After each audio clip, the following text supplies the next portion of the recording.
En tout cas, là, ce qui va être intéressant, c'est comment justement la réadaptation et la médecine physique pourra aussi apporter des réponses à un certain nombre de questions.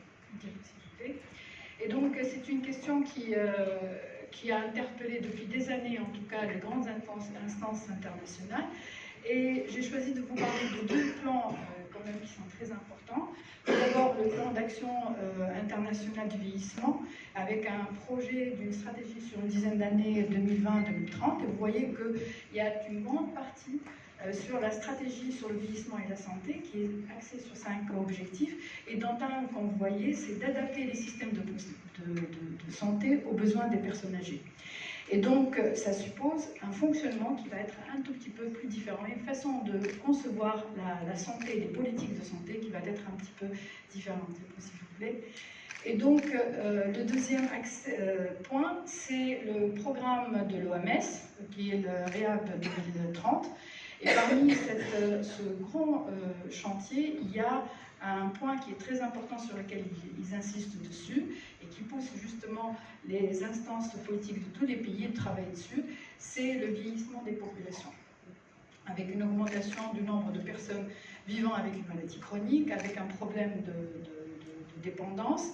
Et là, vraiment, la réadaptation constitue une stratégie clé et prioritaire pour le XXIe siècle. Et justement, dans un aspect qui est vraiment général, et d'ailleurs vous voyez un petit peu bien l'emblème, c'est la réhabilitation autour de la santé, le fonctionnement dans la vie quotidienne. S'il vous plaît. Et donc, il y a toute une évolution au niveau du système de santé. Et quand on parle de seniors, il y a plusieurs axes. D'une part, c'est la prise en charge des pathologies chroniques et aiguës des personnes âgées. Et vous voyez qu'il y a quand même un changement par rapport un petit peu ce profil de pathologie, mais aussi et surtout le développement des actions de prévention. Et l'objectif final, c'est le maintien justement de l'autonomie. Et ça, c'est un axe qui est très important parce qu'on parle de population vieillissante. Mettez-vous dans la tête que ça aussi, ça va impacter, on aura de moins en moins de bras. Et là, il est très important de travailler sur l'autonomie, que ce soit dans le cadre des maisons de retraite ou dans le cadre des soi-disant EHPAD. Alors,